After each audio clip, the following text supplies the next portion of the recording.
Hello दोस्तों, स्वागत है आप सबका मेडिसिन इनसाइट पर। दोस्तों, आज के इस वीडियो में हम बात करने वाले हैं प्रेग्नेंट वुमेन में कौन कौन सी दवाइयां दी जाती हैं और वो कौन कौन सी दवाइयां हैं जिनका इस्तेमाल हम कॉमनली करते हैं पर प्रेगनेंसी में नहीं कर सकते हैं, और क्या कारण है कि प्रेगनेंसी में सभी दवाइयां जनरली यूज नहीं की जा सकती हैं। तो चलिए वीडियो की शुरुआत करते हैं। हेलो दोस्तों, महिला जब प्रेगनेंसी कंसीव करती है तब से लेकर डिलीवरी होने तक वो जो समय होता है बहुत ही क्रूशियल होता है। इसमें बहुत सी सावधानी बरतनी पड़ती है और उस समय जब महिला को किसी तरह की बीमारी हो जाती है तो दवाइयों का कम से कम उपयोग किया जाता है और बहुत ही सावधानी पूर्वक दवाइयाँ दी जाती हैं। अगर ऐसे समय में किसी अच्छे गायनेकोलॉजिस्ट के पास जाएंगे तो वो भी आपको कम से कम पेन किलर एंटीबायोटिक प्रिस्क्राइब करेंगी। तो इस वीडियो में यह बताऊंगा कि कौन कौन सी वो एंटीबायोटिक है जो प्रेगनेंसी में नहीं ले सकते हैं और वो कौन कौन सी एंटीबायोटिक है जो प्रेगनेंसी में ले सकते हैं। अभी हम जान लेते हैं कि वो एंटीबायोटिक कौन सी है जो प्रेगनेंसी में यूज की जा सकती है।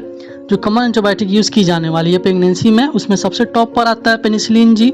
इसके अलावा एम्पीसिलिन, एमोक्सिसिलिन, क्लोक्सासिलिन और amoxicillin plus clavulanic acid combination, ampicillin तथा क्लोक्सासिलिन कॉम्बिनेशन और पिप्रासिलिन।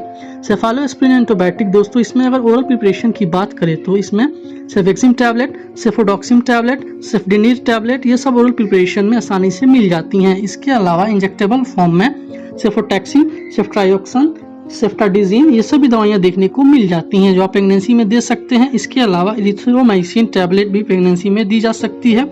ये सभी दवाइयों के बारे में हमने बात की। ये सभी एंटीबैक्टीरियल मेडिसिन है जिसे एंटीबायोटिक मेडिसिन बोलते हैं। ये सभी प्रेगनेंसी में कैटेगरी ए और कैटेगरी बी की दवाइयां हैं जिसका यूज प्रेगनेंसी में बिल्कुल सेफ होता है। इसके अलावा कुछ एंटीवायरल मेडिसिन है जो बिल्कुल ही यूज नहीं करें। अगर वायरल इन्फेक्शन है तो इसमें एंटीडिट्रोवायरल मेडिसिन दी जा सकती है जिसमें जीडोवुडिन, लेमिवुडिन, नेबिप्रापिन, नेल्फिनावीर और एस्क्विनावीर ये कुछ एंटीबायोटिक एंटीवायरल मेडिसिन है जो आप दे सकते हैं। ज़्यादातर HIV जो एड्स पेशेंट होते हैं उसमें दी जाती है और जो सीवियर STD यानी सेक्सुअल ट्रांसमिटेड डिजीज होती है उसमें दी जा सकती है। तो ये कुछ एंटीबायोटिक हैं जिसको मैंने आपको बताया है कि प्रेगनेंसी में डॉक्टर द्वारा दी जा सकती है। अब जान लेते हैं दोस्तों कौन सी मेडिसिन है जो प्रेगनेंसी में महिलाओं में बिल्कुल यूज़ नहीं की जा सकती है। वैसे तो कॉमनली इस मेडिसिन का यूज़ करते हैं लेकिन प्रेगनेंसी में इस एंटीबायोटिक का बिल्कुल ही इस्तेमाल नहीं किया जाता है, जैसे कि कोट्रामेक्साजोल, टेट्रासाइक्लिन, डॉक्सीसाइक्लिन, साथ ही फ्लोरोक्विनोलोन्स जैसे सिप्रोफ्लोक्सासिन, लेवोफ्लोक्सासिन, नोरफ्लोक्सासिन, ओफ्लोक्सासिन, मॉक्सीफ्लोक्सासिन ये कुछ एंटीबायोटिक हैं जो फ्लोरोक्विनोलोन्स ग्रुप में आती हैं। इसके अलावा chloramphenicol, gentamicin, tobramycin, azithromycin, clindamycin, streptomycin, kanamycin, clarithromycin, nitrofurantoin ये कुछ मेडिसिन है जो एंटीबैक्टीरियल हैं जो प्रेगनेंसी में यूज नहीं की जा सकती है। साथ ही एंटीवायरल में साइक्लोवीर, जेनसाइक्लोवीर ये दवाइयाँ बिल्कुल भी यूज नहीं की जा सकती हैं। तो दोस्तों, इस बात का ध्यान रखें कि कौन सी दवाइयाँ प्रेगनेंसी में दी जा सकती हैं और कौन सी दवाइयाँ प्रेगनेंसी में नहीं दी जा सकती हैं। अब जान लेते हैं कि ऐसा क्या कारण है प्रेगनेंसी में दवाइयाँ नहीं दी जा सकती हैं।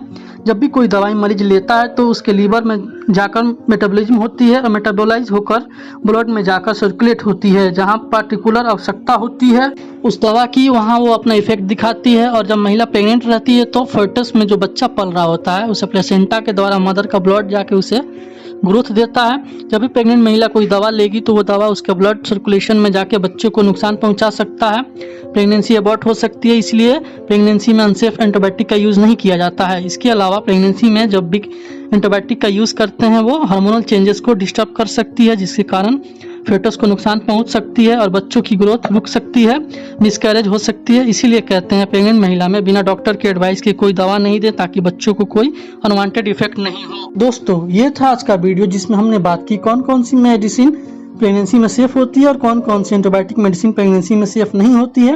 वीडियो आपको अच्छा लगा हो तो चैनल को सब्सक्राइब कर दीजिए। मिलते हैं नेक्स्ट वीडियो में, तब तक के लिए धन्यवाद।